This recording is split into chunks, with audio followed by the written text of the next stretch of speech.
बिहार वह धरती जिसने शिक्षा को दुनिया में नई दिशा दी। बिहार सिर्फ एक राज्य नहीं बल्कि भारत की आत्मा है, जिसने सभ्यता को आकार दिया।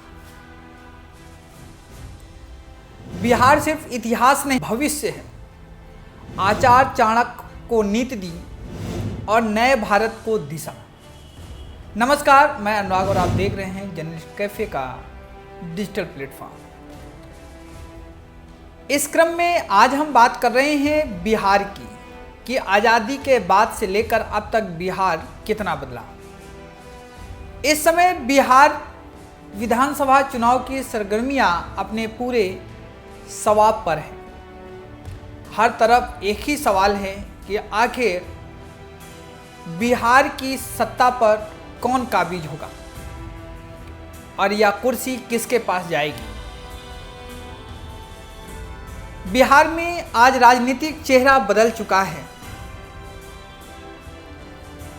तब यह समझना होगा कि बिहार में मुख्यमंत्री की यात्रा कहां से शुरू हुई थी। इस क्रम में जर्नलिस्ट कैफे लेके आया है एक खास पेशकश, कहानी बिहार के मुख्यमंत्री की, उनके संघर्ष, उनके योगदान और उनके जीवन के बारे में।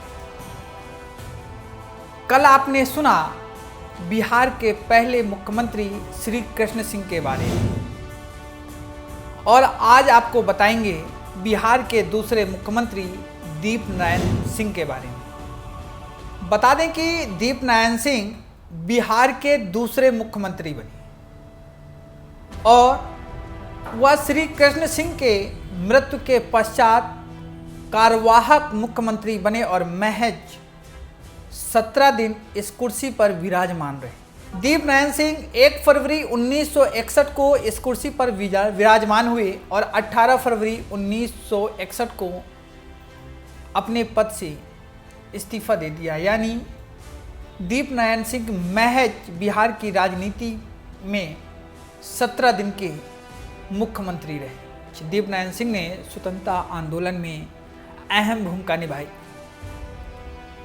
महात्मा गांधी के द्वारा चलाए गए आंदोलन से प्रभावित होकर उन्होंने स्वतंत्रता आंदोलन में भाग लिया और इस आंदोलन में शामिल होने के लिए उन्होंने अपनी नौकरी छोड़ दी और पूरी तरह से इस आंदोलन में कूद पड़े।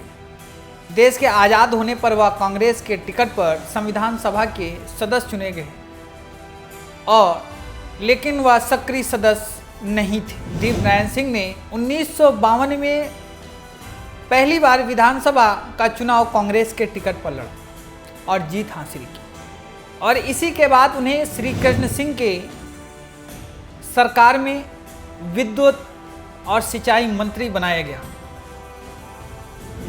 इस दौरान उन्होंने बिहार को कई परियोजनाएं दी जिससे बिहार का उत्थान हो सके। लेकिन आज के समय की राजनीति में पहले के मुख्यमंत्रियों के योगदान, उनके संघर्ष को भुला दिया गया है।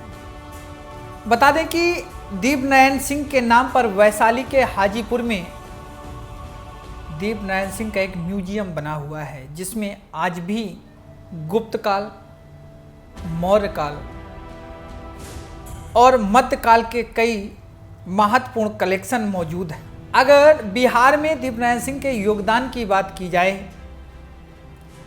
तो बिहार में उनका योगदान सामाजिक, शैक्षणिक और औद्योगिक रहा है। बिहार में शिक्षा के लिए उन्होंने अपने पत्नी लीलादीप नाम के संस्थान का गठन किया और एक अनाथालय खोला और उन्होंने विकास के नाम पर अपनी सारी संपत्ति विकास के नाम पर न्यौछावर कर दी। लेकिन आज वहीं